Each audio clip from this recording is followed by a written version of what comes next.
Pixel People Pod. Zap, zap, zap, it's on. Rewind the future fraud. The Pixel People Pod.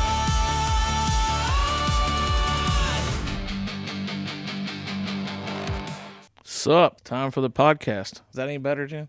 Yes, that's less creepy than last week. Okay. Yep. Welcome to the Pixel People Pod. I am Greg. Say hello, Jen. Hello, Jan. The third Pixel People. Where you at? Hola, Yeah. It's me, amigo. It's Chris. ¿cómo está? Before we get started, I'll crack open this. It's at an antique store, and I got a 40-year-old can of MASH 407 7th beer I'm going to drink here. So Nice. let's give this thing a shot. Yeah, that does not hold up. Enough of that. 40-year-old beer. It's not as good as you think. Anyway, now that we've got that, let's get some Jan's Gnarly News going, Jan. Here we go. Jan's Gnarly News. Jan's Gnarly News. Strike us with that news, Jan. Here's your April 20th, 1980-something, Jan's Gnarly News. Oh, 420, baby. 420. Oh, today's 420. It's our niece's birthday, by the way. Hello, Lindsay.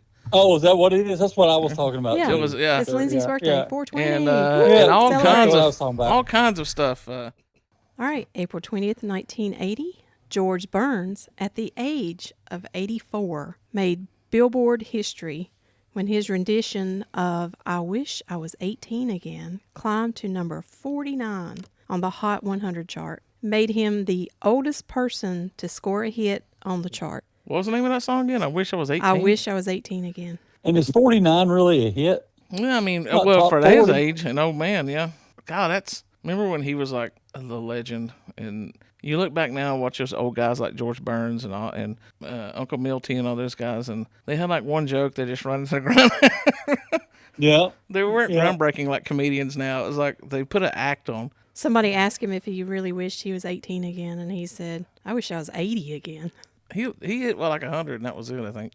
So he was going right up to the Good- end. good run. Bob Hope, he was another one, and then you look back on it, it's like Bob Hope really wasn't that funny. So, you know. But back in the day, they were doing the USO stuff, and it was Bob Hope and all those oh guys. yeah, and yeah, yeah. That was like a big comfort and like a taste of home for those guys overseas. So, that's why he was such a legend. So I used to listen to Opie and Anthony, and they were talking one time about Bob Hope and how, they worked him right to the very end when he was like senile and stuff. And they did a Christmas special that his wife put on. He was like late 90s or something then. And the rumor was that she did it to sort of embarrass him, to stick it back all those years he was cheating on her as Bob Hope and all this stuff. And when you watch it back now, there might be a point to it because he's senile and old, and they just got him on there. Hey, it's Bob Hope as like Santa. It's bad. I need to put the link up because nobody that loved that man would have shoved him out there and let him do that at that age. Well, they're unless- doing the same thing to Frankie Valli. Yeah.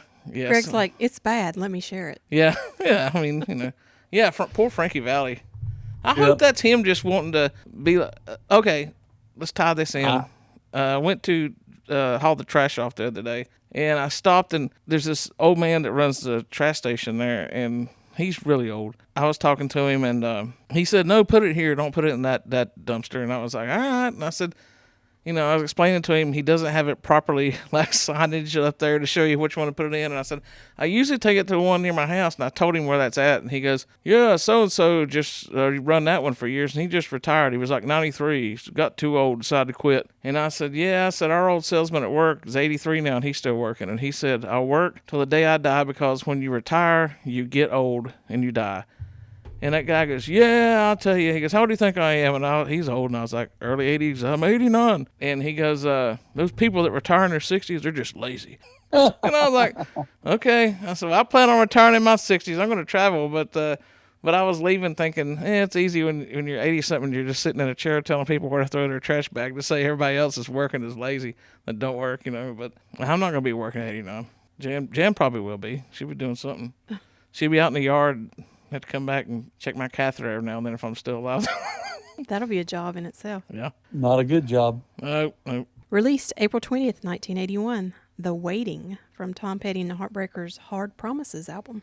As soon as you said the waiting, in my head, I heard the waiting. And I Yeah. didn't know if that was the one you were going to say, but yeah. That's the one. Such a catchy I think little about phrase. the movie Waiting. Who's in the movie Waiting?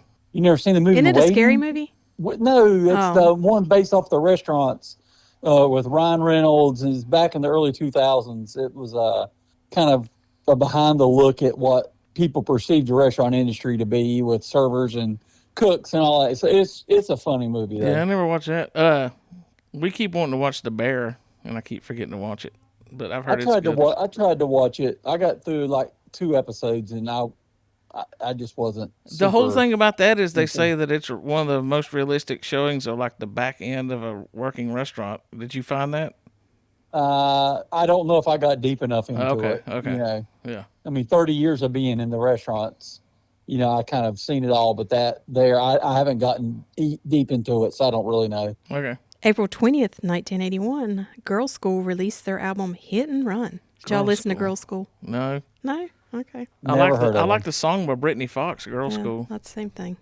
My baby broke all the rules at the girls' school. Come Yeah. on, that's good stuff. April 20th, 1982, the Pitfall video game was released. I love Did y'all that play video one? game. What a great video game. Yeah, that's in the. That'd be one of my top 5 most played video games as far as Atari and stuff. Yeah, that was fun, man. I would play it right now. I would play that all night. Maybe I'll buy it for our Atari we have down here and we'll play it.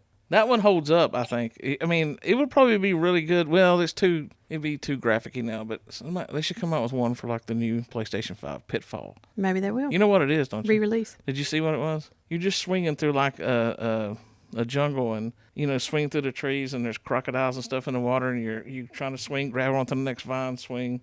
Is Axl Rose in it singing? No. Welcome to the Jungle. No. So, Oh, then I don't want to play it. before his time. Okay. You've never played Pitfall, Jan? No. She wasn't a video. She's a girl. She wasn't playing She's a lot a of video games. girl. She's a girl. We- I was Well, outside. she Yeah. was as much a dude as anybody back in the 80s. Yeah, I was but out- All Outside. the music she listened to and yeah, all that stuff she did. I did not sit inside. Nope. she still don't. I was made for the outside. That's why we work together. You handle the outside, and I sit in here and hold down the fort. You do a fine job. Thank you. April 20th, 1982. This is a crazy story. Stephen Callahan was rescued by fishermen after he traveled 1,800 miles at sea when his small boat, the Napoleon Solo, sank in the Atlantic Ocean after colliding with a whale. I was about to say that happens a lot, but no, I don't know about the colliding with a whale. But He was able to get the little inflatable life raft out, and he grabbed some supplies from his vessel as it was sinking. He was able to grab a little bit of food, his navigation charts, a spear gun, and a survival manual. And he drifted for 76 days in 1982. what did he eat? He speared a fish or two. Mm-hmm. He Just ate them raw. He caught Sushi. birds, Yeah. and he collected Now, wait a rainwater. minute. There's no way he ate birds raw. He had a survival manual. It told him how to do all this stuff. That does. I call shenanigans. Yeah. That guy had McDonald's airdropped into him all the time, and they were just like. In man, 1982, Yeah. There would have been a movie made. Is there a movie made about this if it was real? I don't know. His name's Stephen Callahan. Look I him bet up. you there's a movie. We'll have to look it up later. This happens like every 4 or 5 years. You see some guy that tries to go out around the world and has to get rescued. Yeah, and find a volleyball and Yeah. live on an island. And you But I see would have that. been scared to get on an inflatable raft with a spear gun. I'd have been like, I would have been accidentally, Yeah. pulled the trigger and shot it. To me, I think it's shenanigans. But, I'm skeptic on a lot of that stuff. Me and my friend Mac got stuck out one time and survived off rum ham. But somebody will get that. Wah, Somebody will get that. wah. It's always sunny. Rum ham. I'll throw that in. Yeah, okay, since you're talking about that, some guy had to get rescued. Let's tie into something from the news today. Did you see, Chris, the other day that little baby Jessica got arrested for domestic assault? Yeah, I saw that. She was rescued from the whale Yeah. in 1980 something. Yeah, it's around that time. Was it the same whale that the guy hit with his Oh, boat yeah. back in 1982? It was a whale. It was a yeah. a whale and a whale. Yeah. That's funny. But yeah, I was like, little baby Jessica getting arrested. Let's hope that the charges are dropped. But, That was 1987 Oh, okay. that Jessica Yeah. fell in a whale. she was beating up little Timmy O'Toole. That's what got her arrested. May have been. Yep. Now, I know you guys know this next name. If you don't, I'm going to question your manhood. Okay. I don't know it. Then I question your manhood. Born April 20th, 1983, Miranda Kerr. Miranda Kerr. She was one of the most famous Victoria's Secret angels. No, I don't No? know Yeah, Victoria. I do. I don't look I at their know who that names. is. I wasn't looking at their names, Jen. Well, you should have been. Yeah. Well, page numbers. That's and- all I ever looked at was her name. What are you talking about? Her name badge. Yeah. Depends on where it was at. Yeah. Huh. Okay. All right. Did they even do those? Didn't they quit those for a while? Now they're back No, again? they brought them back. Yeah. They Okay. got them back. Okay. Yeah. And you know this how? I saw it on TV somewhere. I don't know. A friend of a friend told you. Yeah, I think Greg told me. Probably. Yeah, and he's probably just sitting here pretending like he doesn't know who Miranda Kerr is. I don't. He's a I good thought- actor. Ain't that the guy from that Trick or Treat movie you watched? That's Sammy Kerr. Okay. All right. Yeah. That's Timmy Kershaw. Yeah. April 20th, 1985, Till Tuesday's debut album Voices Carry was released. That's a good song. It featured hits like the title track Voices Carry, Looking Over My Shoulder, and other ones. Hush. Of course, we know Amy Mann was on vocals. Keep it down. Hush, hush. Yes. Voices carry. The lead single, Voices Carry, was the band's highest charting single and their only top 10 hit in the U.S. Well, it should be their highest because that's a great song. It peaked at number 8. I thought it went higher than that. I thought it might have got a A number lot one. of songs that every time we're doing one of these things and I'm looking up something for music or stuff and I realize that something didn't go as high as I thought, it's like, wow, you get shocked a little bit by what you think is the biggest thing ever, or someone else might not think that. True. April 20th, 1986, Michael Jordan delivered one of the greatest performances in NBA history. He scored 63 points against the Boston Celtics in Game 2 of the 86 Eastern Conference first round, setting the NBA record for most points in a single playoff game. Didn't they lose that game, though? They lost the series. I don't know if they lost that game, but they lost that series. They say that after the performance, Larry Bird said that was God disguised as Michael Jordan. Yeah. Yeah. Well, they probably lost that game because he was ball hogging. But that's what a UNC Who was the Tar ball Heel- hogger? Jordan. Jordan. No, you're crazy, dude. He's the He's one the Carolina. goat. He's the one Carolina guy. I won't. No, he's number 2 behind Kareem. But he's the goat. he's the one Carolina basketball player I really won't dog on, other than just joking about, because he had the will to. He. We're not gonna get into it, but he has everything that LeBron should be. It was Jordan. Michael Jordan would not sit out games for rest. The dude played sick half the time. I saw a thing the other week where they said I think it's Steve Kerr, when he was a teammate with him, said Speaking that of Kerrs. he played sick all the time. So Jordan was sick all the time and he played through it. And now these guys are like, I can't play a back-to-back game. That'll mess me up. And Here's the thing. Like, I know we're an 80s podcast, but there's a pro hockey player named Alexander Ovechkin, which Yeah. plays for my favorite team.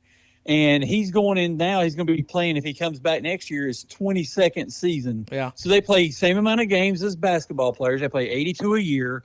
And he, in his 21 years, I think he missed a total of 65 games in 21 years. This year Yeah. at 40, he played 82 games. yeah. And it's more physical Oh, yeah. than basketball. I mean, so these guys now, like, they're just lazy. There's no, Yeah. and they're getting paid like so much money. It's a different whole subject we could do a Well, podcast on, but it's ridiculous.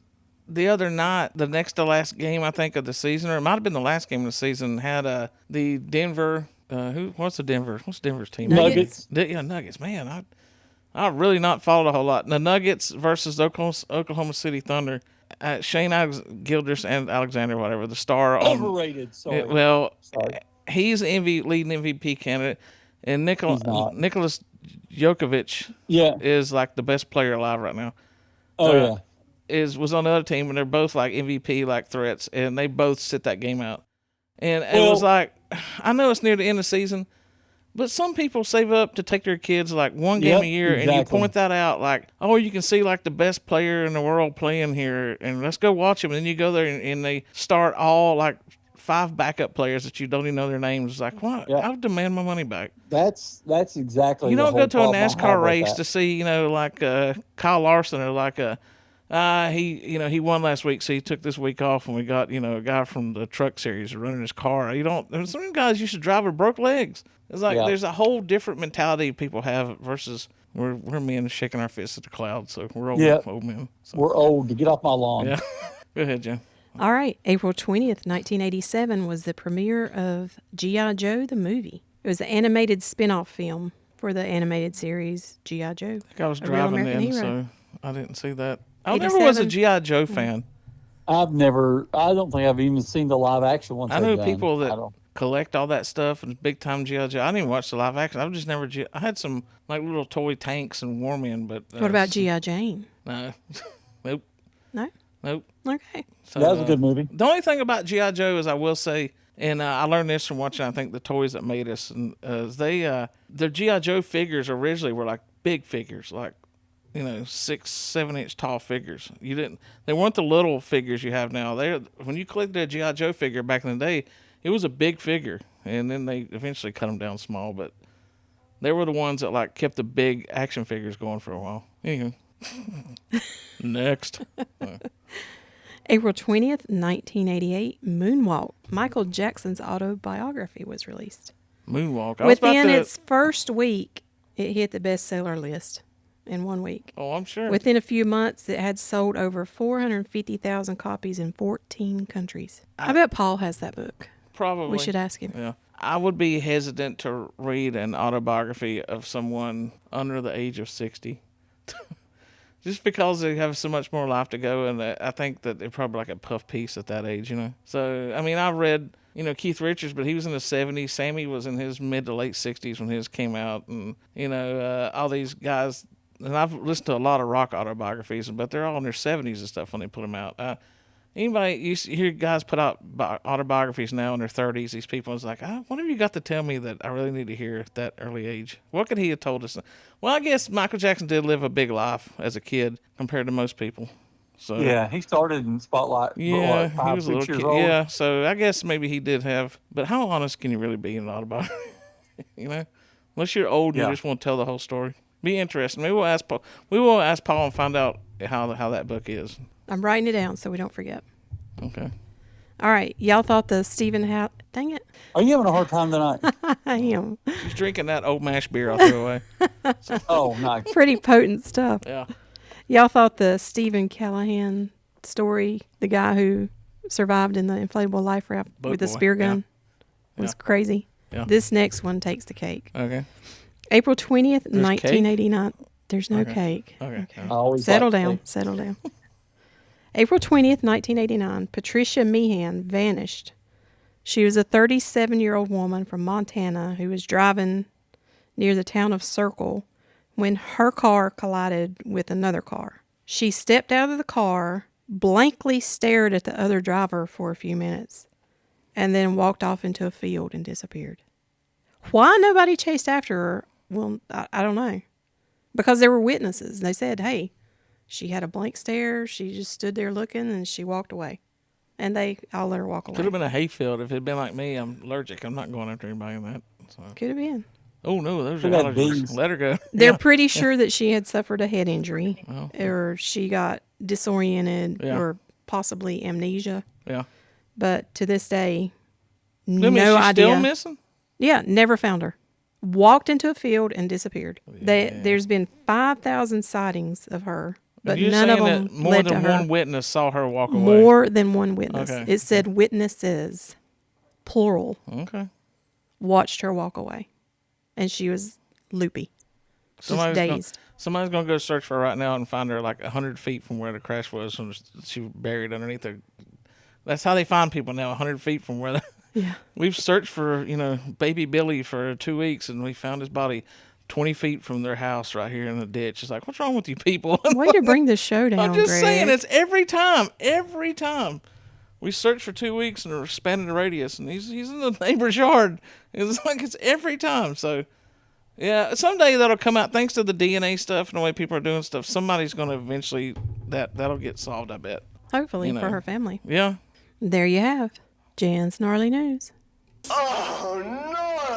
Thank you, Jan, for that wonderful news segment. As always, Jan, the most trustworthy name in news. So. You know it. So here we go. This week's topic. I didn't know how to word it, so we're gonna discuss. It's not gonna be us fighting over what our favorites are. Oh man, I wanted to fight. We're just gonna discuss 1980s movie soundtracks, the ones we like, because I just feel, other than the Guardians of the Galaxy, which were really well done, I don't think kids and people really care about movie soundtracks as much. Shrek now. had a good soundtrack. Yeah, More recent but movie. I don't think people rush out to get the soundtrack to, like, as a kid, a couple times I would see a movie and then like go buy the soundtrack the next week on cassette because it was, love the songs in the movie, but I don't think that's a big thing anymore. So, and me and Chris definitely have a number one, even though we're not ranking them. Chris and I have one that's like we think it's a definitive movie soundtrack of the 80s. Ain't Well, that so right, do Chris? I. That is correct. And y'all It'll be the are last wrong. one I discuss. Well, we'll get more on that. But here's the thing about that, though, Chris, before we're not going to mention it till we get down further along, but I was searching on top 80s movie soundtracks just to see if there's any that I wasn't thinking about. And the movie that you and I both think is the greatest ever was not on any of those lists. I know. It's Same here. crazy. I It's looked at like, his you list, people yeah. are insane. Some of mine weren't on list Yeah. either. Yeah, well, a couple of them that were on there is like you're just pandering. All those things do is to get clicks and get you to get angry. But Boy, you it's- clicked. It's Yeah, I just did. like the Rock and Roll Hall of Fame list came out this week of who got in, and there's no way at least two of those groups that got in, but they pandered to them and made it like, oh, that. Anyway, it's different. But okay, I got a conspiracy on that, by the way. I'll throw in here real fast. Eddie Trunk brought this up, but somebody in one of my music groups mentioned it too before that. When they announced Iron Maiden for the Rock and Roll, the nominees, and they listed the people that were going in. So Blaze Bayley, who sung for them in the 90s when Bruce Dickinson left for 5 or 6 years, they put 2 records out with him. They weren't big sellers, but he did hold the band down until Bruce Dickinson came back. He was not on the list to get in the Rock and Roll Hall of Fame, which, I mean, I kind of understood, but, whatever. Sometimes it's, let them all in. But 2 weeks or so before they gave this announcement last week on who got in, they all of a sudden added Blaze Bayley to the list of people going in with Iron Maiden. And they get in as we all figured they would. So the conspiracy is that Iron Maiden, the night of the Hall of Fame ceremony, they're going to be in Europe touring. And they have a show the night before, they have a down day for rest, and then a show the next day. So they're not going to be there. The conspiracy theory is that the Rock and Roll Fame knew they were going in and realized that nobody from the band would really be there to accept. So Nico, their old drummer who's retired now, and Blaze Bayley will probably be there to accept the award. That's how it is now. It's a made-for-TV thing. Is we got to have somebody there. So let's stick Blaze Bayley in because he's still alive, and so that's probably how he got put on the list. We'll see if him and Nico McBrain is the ones that go in and accept the award. Then that's probably why they stuck him on there. Because we got to have somebody. yeah, you know. It could look bad on them if nobody's there for them. Yeah, but I did hear a great suggestion on the Eddie Trunk show that they should send Eddie, their mascot, out the 10 foot Yeah. when he walks on the stilts to walk out and grab the award and run off stage. That would be the greatest thing since Rush's induction with Anyway, just had to throw that in there. Let's get to the soundtracks. Let's do it. I'll let Jan go first. Jan has several, so Jan, throw a couple of your. are you doing? Every she time, ranked them. every time y'all try to limit me to a list of 3, 4, 5, there's going to be trouble. Oh yeah. But This luckily, is a 2-part podcast now. luckily we're not ranking them, so we're just going to throw out. Jan, let you throw out a couple. The ones that you've put, the ones that you really love, and then at the end we'll throw Honorable out. mentions. Yeah, we'll throw some honorable mentions in at the end. So. Okay. All right. One that I really, really love is the Dirty Dancing soundtrack from 1987. Yeah, every woman loves that. Of course. Yeah. It's got I've Had the Time of My Life, Be My Baby, She's Like the Wind by Patrick Swayze. That's a good song for an actor to do a song. That's he like did right up there. so great with, on that song. that's what This- Eddie Murphy is best. Yep. This actor song. soundtrack just has emotion to it. Yeah. Plus the fact that I know y'all probably get tired of me talking about my daughter Cassie, No. but she absolutely loved this movie. So for a while after she passed away, I could not listen to this soundtrack. And I do try to listen to all the songs that are on the soundtrack when I listen. How many times did you go visit the actual place that they filmed it at in North Carolina? In Chimney Rock, I've been once. Cassie went 2 or 3 times, and they actually have a Dirty Dancing festival in Chimney Rock and Lake Lure area. Not sure how that's going since Helene, but Yeah, if anybody's listening first time, we live in the foothills of North Carolina, and that movie was filmed, 30, 40 miles from our house? yep, So, yeah. very close. They just drained that lake. It's almost back Yeah. at the Yeah. right level. Mhm. After the hurricane, they had so much debris in it that they drained it. I mean, Tons and tons. it was and wild to tons of see debris. pictures, to see that lake. All of a sudden, it's just like, brown dirt everywhere. And it's not as deep as you think it would be. When I was growing up, my mom and dad had a timeshare, and one of the places that we went one year was the timeshare was at the place they did the filming of Dirty Dancing. Oh, so really? We went and saw all the sights, and You did saw all the saw all steps that down stuff. to the lake where she Yeah, carried the everything. watermelon. Whatever was there, I was like 13 years old, so Yeah. whatever it was, so wasn't a big deal to me. My mom really enjoyed it, so I never saw that movie until Jan and I started dating, and she showed it to me one night. It was better than I thought it would be. I love that movie. It's But, a classic. But I was not the only one that loved this soundtrack. Yeah, it's on every list. This soundtrack spent 18 weeks at number 1 on the Billboard 200 chart. It was certified 14 times platinum.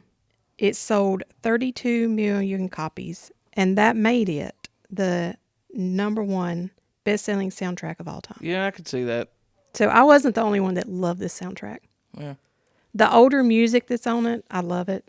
It's songs that you don't really hear a lot nowadays, like "In the Still of the Night" by the Five Satins. Whitesnake. No, yeah, that's what I'm thinking about. it's yeah. a total different song. "Be My Baby," that's an old one. "She's Like the Wind" was a new one, but Yeah. it sounded old. Yeah. For the time that this movie was made. Did you say that this was the biggest selling soundtrack of all time? According to my list, it was. One. It I was could see one. it. No, I could it was see that. one of the. But I'm thinking there's another sound. It was one of the best selling of all time. I'm saying there's another one that it's on my list that I'm going to look it up while you're discussing. Okay. That I would think is probably the biggest selling, but I may be wrong, just from the name and the notoriety Well- of everything. Well, tell us what yours is now. Well, I would Purple Rain. Yeah, Purple Rain's not sold that many. Purple Rain's Really? a big seller, but it's not. That I'm seems sure odd it to might me. be Diamond, but it's not as big a seller as you think it is. It's I'm great. gonna look it up. It's great. Yeah, we're looking it up right now. Hold on, people. We'll be right back. Purple Rain sold over 25 million copies. Okay. And Dirty Dancing did I- 32 million. But yeah, I just would have always put. I'm sure you have Purple Rain on your list, or at least I think you would. no, I didn't. I knew y'all It would was want going to it, be so- on mine, but I figured I'd let somebody else have it because I knew one of you two would have it. Yeah, to me, like I know Jan was going to order. I'm sorry to jump in, but I just was curious on the sales. But we can discuss Purple Rain later. Go back to your list. I just was curious on that. All right. Also on my list is Top Gun from 1986. What a great soundtrack. It dominated the U.S. charts. It reached number 1 for 5 non-consecutive weeks. It was the best-selling soundtrack of 1986. And that lead single, Take My Breath Away, Berlin won an Academy Award and a Golden Globe Award for Best Original Song. And the Yeah. Top Gun soundtrack was certified 9 times platinum. If you've watched the Bands Reunited episode, you'll know that that's the song that pretty much broke Berlin up. They were like an, what would you call that, Chris? I don't know what you call them, but they were like more, not a punk, but like a new wave sort of, cool hip band. And then they put that ballad out that was like their biggest hit, but the rest of the band was like, this ain't our sound. But I always get annoyed at that too when bands do that. I know you've got to, this is our sound, but if I can, Yeah. if I'm a rock band and I do a country song for a movie and it sells 10 million copies and it makes me where I never have to work again, that I'm going to sing that song proudly for the rest of my life. Same here. Same here. There was a I think it was VHS. It was on VHS. I don't think it ever went on DVD. Back in the 80s, called NBA Superstars, and it had all these different people. Like it had Hakeem Olajuwon was How You Like Me Now. So they put the highlights of these different songs. Yeah. And Take My Breath Away was Michael Jordan.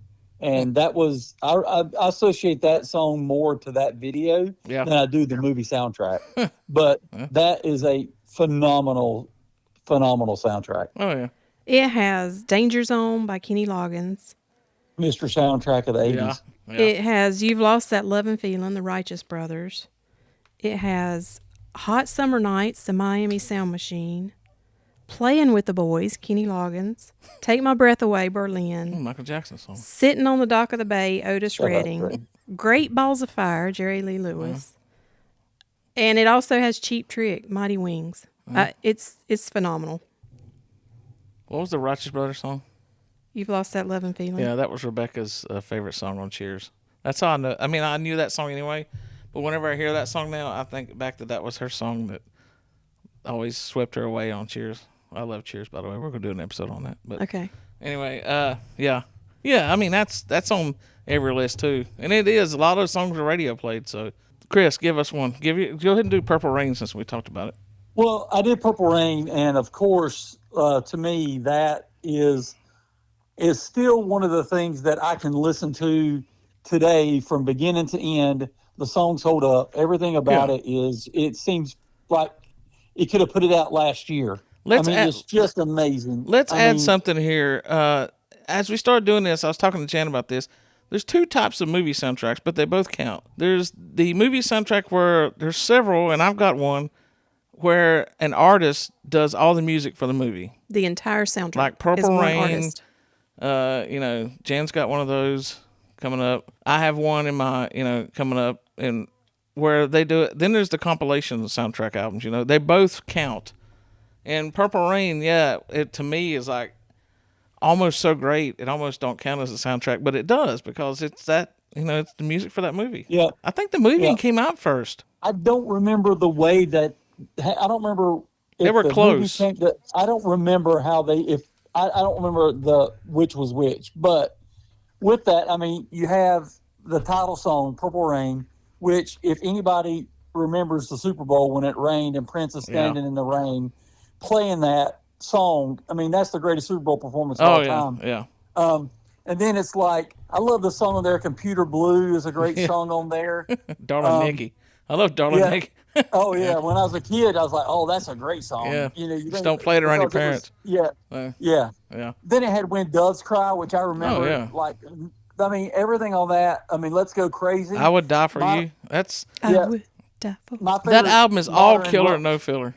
Yeah, my favorite modern rock group, Incubus, did a version of "Let's Go Crazy," and Yeah. it's amazing just to hear like other people do these songs, and it's like you remember like how great that song was, and just Morris Day and the Time Oh yeah. was in there. The Foo Fighters was- actually did a cover of Darling Nikki that's really good too. So Oh, did they? yeah. But yeah, and Dave's probably had him a couple Darling Yeah. Nickies. He had By that the little way, problem, but In case anybody doesn't Just a realize, couple. a lot of that, at least I know for sure, the song "Purple Rain" on that album is the version you're seeing in the movie. So that's how I know they at least filmed the movie before he. Finish that Newsflash, the album. Purple Rain album was released before the movie. Okay, but what? Say that again. The What? Purple Rain album was released before the movie. here's the Okay. thing though: in the movie near the end, when you see him perform "Purple Rain" for the first time, that is the version that's on the album. They recorded it. They recorded it. The soundboard recording everything. They pulled some of the audience sound out. They cut a minute or two of his guitar solo out in the middle and pieced it together. But that version you hear on the album is a live version that you can watch him play in the movie. They were really only released about a month apart. Yeah. That they released the album first to try to Yeah. build up interest. anticipation for the movie. Yeah. That's a great movie too. Yeah, the first single release for it, "When Doves Cry," Yeah. came out on my birthday. Yeah. There you Oh, go. nice. So- I remember when that but song yeah. came out. It was so daggum good, man. That was, you knew a couple Prince songs, and then when that album comes out, it was like that made him a bona fide Took him to superstar. another stratosphere. Oh, yeah. But yeah, Yeah. that to me that's like one of the top soundtracks, no matter what era. Well, I'm just going to throw one out here right now then, since it'll tie in with this. One of mine that I loved is the soundtrack for the 1989 Batman movie, Yeah. which happens to be by Prince. Yep. It's I wouldn't say it holds up to people now today, is the Bat Dance and all this stuff, but I love that soundtrack. I think everybody had that soundtrack. I bought the cassette single for Bat Dance. I mean, Yeah. as soon as I heard it on the radio, I went Party to Man, probably Party Kmart or whatever and bought it. Yeah, Party Man. He had 5 singles off that: Bat Dance, Party Man, The Arms of Orion, Scandalous, and The Future. It was number 1 for 6 straight weeks. Which think about that. That's pretty wild. That movie went number 1, but it sold a ton of albums. It's just ton for not compared to y'all. It's 2 million, 2 double platinum. But I mean that's still That's still a lot. That's for back then a soundtrack going double platinum. That's huge. So I think it's hard for a soundtrack to sell that many, like, normally now. I mean, like, we're picking ones that are massive, but it the average suffers. soundtrack probably doesn't sell close to that. It suffers, unlike Purple Rain, which didn't suffer from this. It suffers though because it's one guy doing it, and it wasn't like a compilation soundtrack where people was like, "Oh, it's like a Kato record. I got all these great hits on this album." But I just threw that out there. Let me throw out one now a big one that I've got there, because I want to tie that one in. That was on my sort of like also ran one. But one of my favorites is Fast Times at Ridgemont High. That was one that me and Jan both had selected, but she let me have it. I can't take them all. It's a double album. There's 19 songs on it, so I'm not going to read all the songs, but it has everyone from the Eagles had a song on it too, by the way. But it had Jackson Browne on it, Joe Walsh, Don Henley, Timothy B. Smith, the bass player for the Eagles, has a song on it. The Go-Go's, Quarter Flash, Don Felder, Billy Squire, Sammy Hagar, Jimmy Buffett, Graham Nash, Poco, Donna Summer, and Jan's favorite, Stevie Nicks. Even Oingo Boingo had a song on there. One of my favorites is on there, and you didn't read him out. Who? Sammy? No. I read Sammy. Who? Gerald McMahon. Gerald McMahon. What song Is did he not Gerald? on your list? No. What song did he do? I'll look it up. Okay. On the Fast Times at Ridgemont High? He's Yeah. so good. It's so good she can't remember the song, but it's good. But here's a little trivia on that though. A lot of those songs were in the movie, but there was 5 songs in the movie that didn't make the. And it's funny because these are the songs you remember.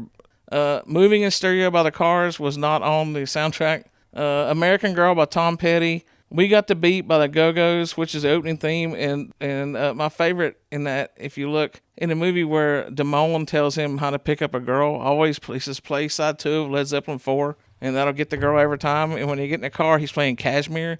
That's the wrong Led Zeppelin album. So that's Physical Graffiti, which always made me laugh because they got the wrong Led Zeppelin album. And then they got in the end when they go to that party, the Eagles Life in the Fast Lane and Wooly Bully is playing, but that didn't make the soundtrack. But it's got the Sammy Hagar song though. Fast Times at Ridgemont High is great, and it's just that movie's great, and the music fits it perfectly. So you have the song list there. You should have a song called "The Look in Your Eyes," The Look in Your Eyes. Yeah, it's by G. Tom Mack. who is also Gerald McMahon. Oh, okay. Yeah, he goes by that Yeah. name sometimes. Come on, Greg. Okay, all right. Do you know what Gerald McMahon's famous for? Singing a song for the soundtrack on Fast Times at Yeah. Ridgemont High. Other than that, he did a lot of soundtracks I don't in the know 80s. what. He also did It's a Vince song. McMahon's dad. No, He put together a sorry. band later called G Unit, and he was on the Lost Boys soundtrack. I think not He the did the saxophone player, famous is he? "Cry Little Sister." Oh, okay. Yeah, he did a lot of 80s movies songs. Sure. No. I want to be singing on He also had a song on "Chasing Amy," which is a movie you like, which is Yeah. early 90s. Okay. I'll have to listen to that, see which song you He's have on very there. underrated. Yeah. I should have it was 90s, so I couldn't do it, but. If Gerald we were- McMahon, if if- you're listening, I'm your biggest fan. If we were doing 90s soundtracks, there'd be a couple Kevin Smith movies on my list, because that guy can pick songs for a movie. But anyway, all right, Jan, throw us another one out there. Well, I mean, while we're talking about Gerald McMahon, Yeah. one of my honorable mentions is The Lost Boys, 1987. That "Cry Little Sister" song that Gerald McMahon did was huge from that movie. Yeah, Corey Feldman's touring on that song now. Yeah. His version's better, by the way, Jan. It failed to chart in the U.S. though, but it did chart in Australia and the U.K. I'm shocked that's one of your honorable mentions and not one of your top 3 favorites, as much as you love that movie and that song. And I got to say, Marilyn Manson does a great cover of that song. This soundtrack featured songs from NXS, Lou Gramm, Roger Daltrey, Eddie and the Tide. Y'all know Eddie and the Tide, right? No, I know Eddie. I know Okay. Eddie and the Rabbits, but Clarence Frogman Henry. Remember that? I know that. Yeah, I know the Frogman. Yeah. And Run DMC, Walk This Way was on it. It topped the charts at number 15 Yeah. for 10 weeks. But the song Cry Little Sister Yeah. that Gerald McMahon did, he actually got 20 young singers from New York to do the children's choir part of that song. But they recorded it each one because there was a way in his head that he wanted it to sound with all these voices on top of each other. Yeah. So they weren't just all 20 standing in the studio recording. They did it one by one. I actually was joking a minute ago, but the Corey Feldman version, I've seen him do it live last year when he was touring. That's the one song he actually does pretty good. So, you a big fan of the Fell Dog, Chris? Chris. I'm thinking if I am or not. Thought we lost you for a minute there. No. Who Yeah. did you ask was I a big fan of? Corey Feldman? Yeah, the Fell Dog. No. That's what those of us no. that are fans call him, the Fell Dog. Oh, yeah, I mean, he's going around now trying to live off his 15 minutes of fame he had back in the 80s Yeah. by saying that I was supposed to be in this movie, but somebody didn't want me, so they gave it to Brad Pitt, or they gave it to somebody like, you're right, okay, guy, calm down. He's just I think I He's really just think that out it was either you're gonna end up like the other Corey he Yeah. was, or you're just gonna be so warped for your fame childhood that you turn into what he is now. But if Yeah. I was him, instead of, I mean, I know he thinks he's, and then listen, this ain't something he just started doing. Howard Stern used to do the Channel 9 show. It was a weekend show in New York on public access. It was great, by the way. And back in the 90s, and he used to have Corey Feldman on there.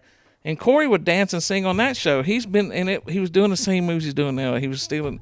He's buddies with Michael Jackson, so he thinks dancing like Michael Jackson is still hip. Even to this day, he Yeah. still dances like Michael Jackson. But if I was him, I would just be hitting these autograph signings and these conventions and making a living off that, man. You Yeah. know, I think he likes to perform, though. yeah, but get back in the movie. Start, act. He was a good actor. Yeah. I'd put him in a movie if we get him. We'll get him on here on as a guest. We'll get him on the podcast. podcast. I bet Yeah. we could get him on this podcast. Yeah. I'll call him up tomorrow. Yeah, I'll find out Writing what his that on my asking list. fee is, and we'll get everybody to PayPal us $5 each. And we'll get him on here. So yeah, look up Gerald McMahon sometime. Okay. He's had a great life in music. Well, his brother did the WWE, so I mean, Not the same one. Oh, Vince. yeah. But How do you know? I just remember "Cry Little Sister." It made it's a that good movie. song. Oh, it yeah, made that yeah. movie. But he Well, almost. The shirtless saxophonist made the movie. Yeah, Jam. that's true.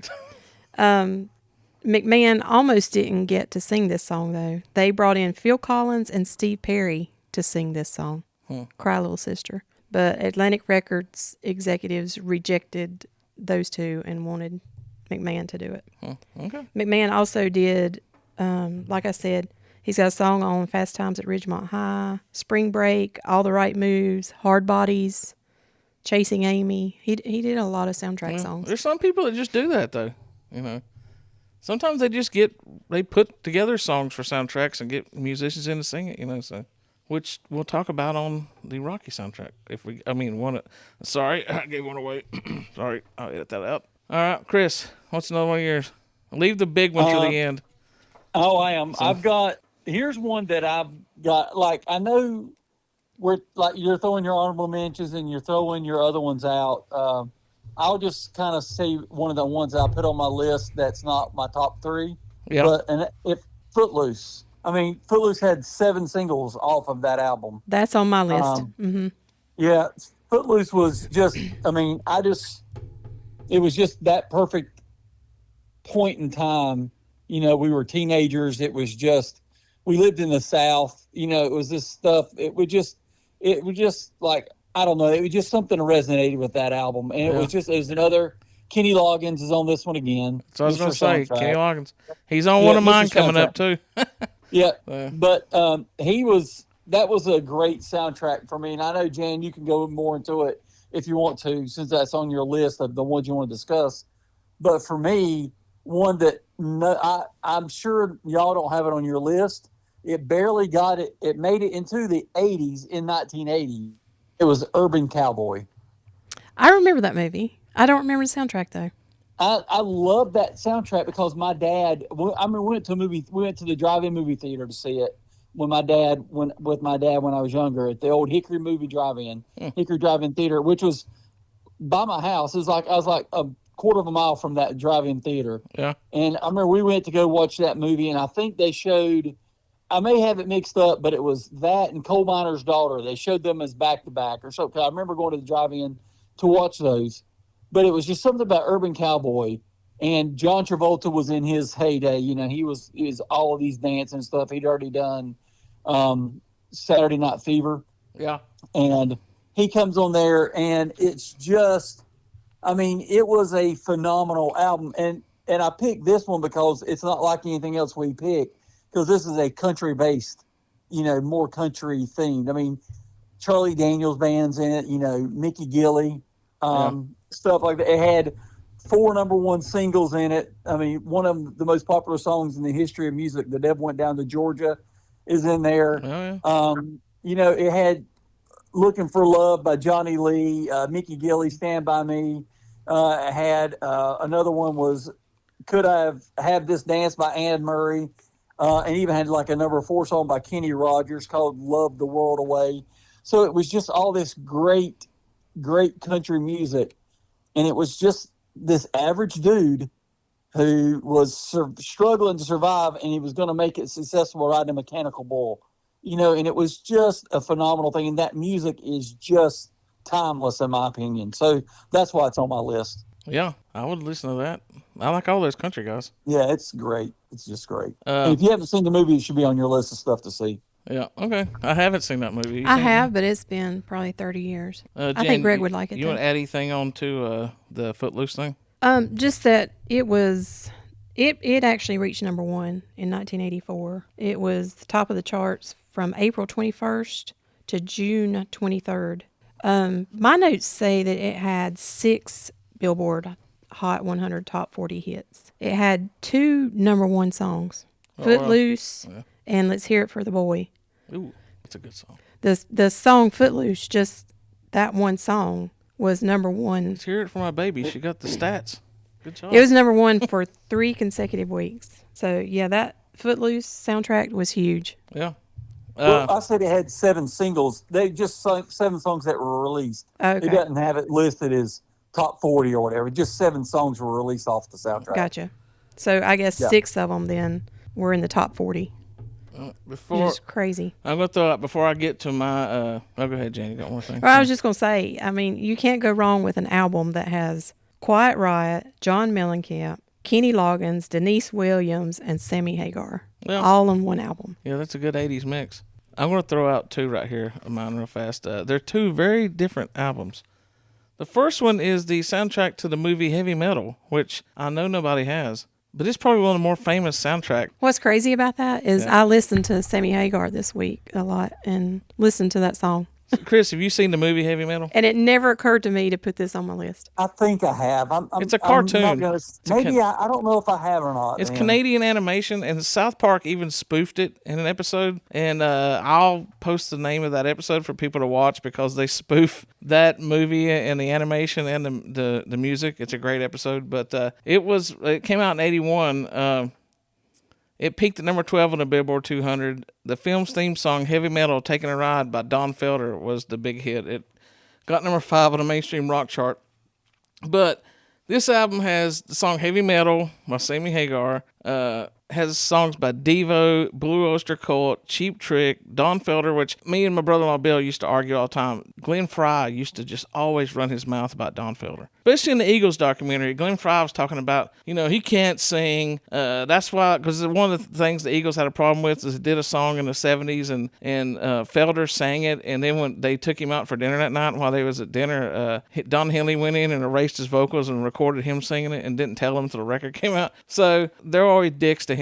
And so, Glenn Fry can talk all his crap. Well, he's dead now, but he can talk his crap about Felder all the time. But the best song between those 2 that ever came out solo, it was by a Don Felder song, and it was Heavy Metal, Taking a Ride. That song is awesome.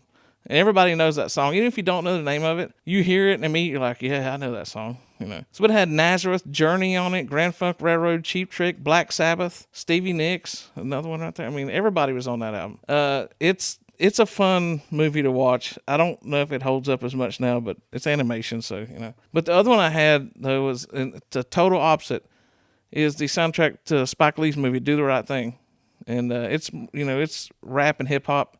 It's got Public Enemy, Teddy Riley, Steel Pulse, Take Six, Lori Perry, Al Jarreau, Ruben Blades, a bunch of stuff. But that one, just for one song on it, I'm going to always have a soft spot in my heart for that, because that was our senior year in school, Chris. That came out, Public Enemy, Fight the Power. That's the lead song on that. That's the big song on that soundtrack. I was cranking that all year of 89 in my car with my rock and my other stuff. But Fight the Power, man, word them up. Then I had that on soundtrack for that song, and then I got their album Fear for Black Planet, and that song's on it too. So I'm a big Public Enemy fan. We're going to have to do a special episode You're a on double that. dipper. Yeah, Jan might have to sit that one out. She's not gonna know a lot about Public Enemy, but I might have a couple of my buddies call in on that one. So they were big in the 80s. Kicking me to the curb, huh? Yeah, for that one. You want to be out on the curb for that one. You don't know Public Enemy. You do your gnarly news and then Yeah. peace out. Yeah. Chris, throw another one out there. Well, I only have one more because we're only doing Okay, we'll three. save that one then. So Jan's got a couple of hers left. Another honorable mention is Breakfast Club from 1985. Oh, yeah. Everybody knows that song that Simple Minds did. Yeah. Don't you forget about Has me. the best drum roll in a song ever. That song, that little slow build at the end, and then when they kick in that little drum roll, I air drum that. I could be in the middle of traffic doing 80, surrounded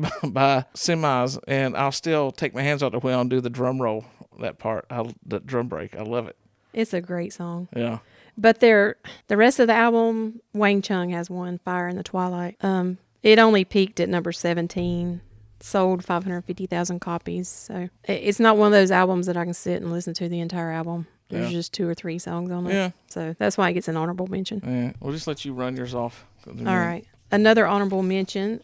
I have to say, the Over the Top movie with Sylvester Stallone Yeah. from 1987 Yeah. had a very good soundtrack. Yeah. If somebody would just do a podcast, Yeah, I on know. that, I it'd be know. amazing. Oh, It's yeah, we crazy. did. People go back and listen. Oh yeah, go Episode listen to it. 23. We beg of you. It had Sammy Hagar singing Winner Takes It All. It had Frank Stallone. It had Kenny Loggins. It had Asia. And it had Eddie Money. Listen to it sometime. It's pretty good. I did. I listened to it after we watched that movie. It was good. Another honorable mention of mine, Good Morning Vietnam, 1987. Yeah, that made every list too. Great soundtrack. Yeah. Great soundtrack. It's not 80s music. It's older music, Yeah. which is what I love about it, because I love some of that old 60s, 50s and 60s music. It would be weird if the Good Morning Vietnam soundtrack had like Bang Your Head, Mental Health in the middle of it. Yeah. It'd be ahead of its time. Yeah. I know you got your big one. Yeah. Jan's got her big one. So What is the big one? her Give it big to one us. is not going to be as good as ours, but we'll see. I know none of them are. But go ahead. My most favorite soundtrack of all time, She's told us this before, by the way. everybody I should know it Here by we now, go. Yeah. is Trick or Treat, which was Fastway, Yeah. 1986. It is a great album. Jan would play it while There she's is working here around the no bad house, and it song. goes. I like Fastway. That's And this was their third album. So Yeah. they had already had, some success Yeah. from those first 2. So they were kind of known. But this album did not really do that great. yeah, but it's It good. did in my mind. Yeah, it's good. It's number 1 in my mind, but it only peaked at number 156. Yeah. So, yeah. Well, that movie wasn't big. I mean, let's admit it. It wasn't a. But it did stay on the charts. It peaked at 156. It stayed on the charts for 11 months. Yeah. Even though it didn't go very high. Yeah. It peaked at 156. Yeah. Yeah. Yeah, but it Yeah. had lasting power though.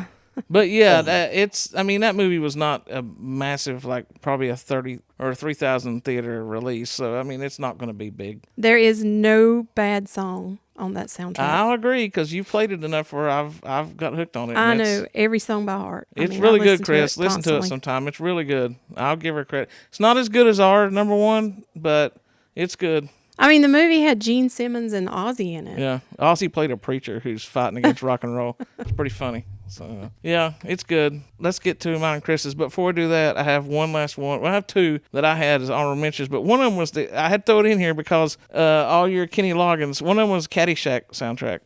And guess who's the main guy on that? Kenny Loggins. Yep. He had several songs on that album. But the Journey was on there.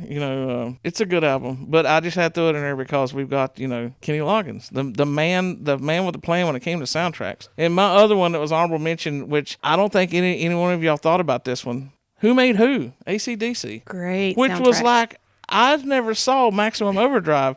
When I bought this album on CD, it was because it was like a greatest hits album by AC/DC. It's great. I mean, everybody had Who. That's So that was on the soundtrack for Maximum Overdrive? the whole album was the soundtrack for Maximum Overdrive. And it had The entire Who Made Who Made album. Who. The song Who Made Who is one of my favorite AC/DC songs ever. Yeah, mine too. I love But that it's song. got Shook Me All Night Long, Sink the Pink, Ride On, Hell's Bells, Shake Your Foundations for those about to rock. And then it has two instrumentals, DT and Chase the Ace, which I like the instrumentals too.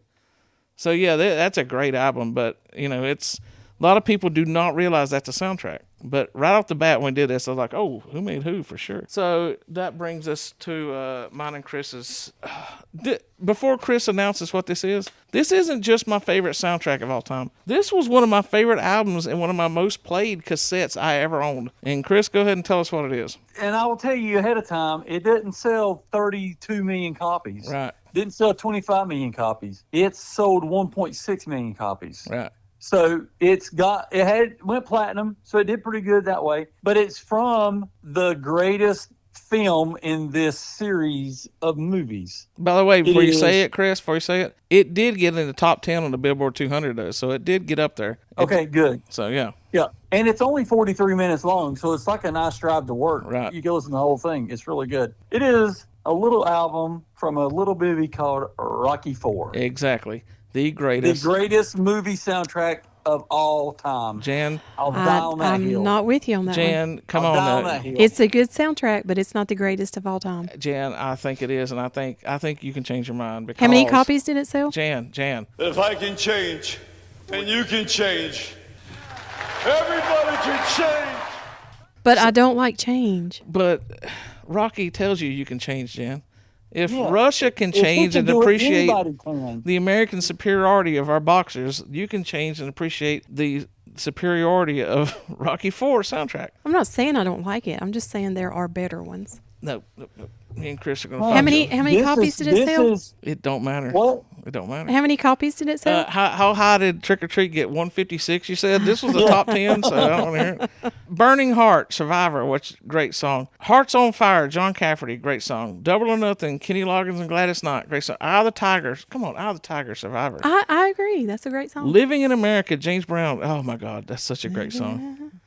That whole thing when he comes down, he's dancing into the ring, and he's got his stuff on. You see James Brown doing that. Yeah. It's just amazing. And like No Easy Way Out, that's the one where he gets in his car because he's all pissed. Right. Right. And he's driving. I was down- getting ready to and bring I that see up. To this day. I see it to this day. He's driving like he's pissed off. Yeah. He's hating the world. He's speeding, going, and his song's playing in the background. And you're like, this is perfect. That's how I drive to work every day. Dude, Well, you need to listen to this song. I listen to that song sometimes driving to work, and it does. It makes me want to just floor it up to about 80 And and punch drive somebody? angry. Yes. I'm getting goosebumps just thinking about Yes. that scene. No of that Easy movie. Way Out is like one of the greatest songs, especially one of the greatest driving songs ever done. That's such One way great- street. So The Sweetest Victory on the album, the song The Sweetest Victory. Bye. Right. The singer in that song is a little guy named Mark Torian, who is the lead singer of the Bullet, Bullet Boys, Boys. who we saw a couple weeks ago. Oh, where did I see that guy? Yeah, we should have demanded he do that song. Yeah, that's what we should have done. We should have, if they'd had a meet and greet, I'd have paid for it for us to go up there and meet him and tell him, we're doing a podcast coming up and we're going to feature you in that song. So, do it tonight for us. But yeah, that's just, God, man, I remember buying that cassette. The reason I bought it was because of Living in America. That song was so big that summer, and I loved that song, and I hadn't quite even seen the movie yet, but I bought that soundtrack. And then I started listening to it. It was like, man, every song on this album is a banger. And then you see the movie, and then it just takes it over the top. It's the Lone Star. And it's just like I think soundtracks are phenomenal because they tell the story of a movie a lot of Right. times. But something about this, I can still remember. I haven't seen the movie probably all the way through in a decade probably. It's been a long time, but I've seen the movie probably 10, 15 times. But I'm sitting here and I can still remember, oh yeah, I remember this part here and this part here when I hear the song or whatever. I mean, I don't remember, and I just said that, but the song playing when he's running through the snow and he's training and they show It's Hearts on Drago- Fire, man. Yeah. They show Drago doing his technology stuff in this alone, lifting rocks and then people and logs and stuff. And it's just like, they couldn't have put a better song for the and. One of the best songs that's not in the soundtrack is the Chipmunks Christmas when they're sitting in the cabin and he's sitting there and what's his cousin's or her brother's name? Polly. Yeah. Polly's sitting there watching it and you're there. And then the next morning, hey, there's Adrian standing outside. Yeah. I mean, it's just perfect. It's just a perfect. Hey, that Saturday we have that marathon recording session we've talked about. We're going to do a couple podcasts and record them, which that's how it works sometimes. When you come over, we'll have to take a break and watch Rocky IV in between that so Jan can experience the power. I've watched Rocky IV. I know, but you got to see it again. With us promoting the sun, yeah. And then, maybe Chris spend the night that night, then like 10 o'clock we'll watch Trick or Treat. Yeah, I'll have to go home by then. Yeah. No, we have to play the album at midnight. Yeah. The Trick or Treat album. Yeah. Oh, I'm a Sammy Kerr album. Yeah, if you play it at midnight, Sammy Kerr comes alive out of the album. If you've seen Do you play it backwards? No, you just gotta play it regular. He put his soul in the record. So. Oh, nice. So anywho, that was our take on the '80s soundtracks. We hope you enjoyed that. Really, it was just I put it on there just so me and Chris could talk about how great Rocky IV soundtrack is. Oh, that's and right. for Jan, I talk about that every day. For Jan, talk about her Trick or Treat. I knew that'd be her number one right off the bat, but I knew that mine and Chris's was going to be this one. So yeah, I mean, there's a million great soundtracks out there that. 80s, and again, I feel that they're not as big now as they used to be. I think it's more because how readily available music is now. You're more apt for them not to put out a soundtrack. They'll just be like, hey, somebody released a playlist on Spotify of the songs from this movie, but people, it's not the same as, it's not the same as holding that cassette I had looking at, Rocky on the cover and just like putting that in and cranking it up, I guess that's our podcast for this week, people. Go out and enjoy some movies and some soundtracks and from the 80s. You know what comes out next week? The Michael Jackson movie. Michael Jackson movie. Yep, we're gonna have a podcast soon on that, people. So stay tuned and please, for the love of God, go listen to the Over the Top episode. I guess that's it. So Chris, got anything to say? If I can change, you can change. Exactly, Jan. Shine on. Oh God, David Hare. I'm sorry. We were gonna talk about your first car and I forgot. We'll bring it up next week. I'm so sorry. We're desperate out of time, Dave. Sorry.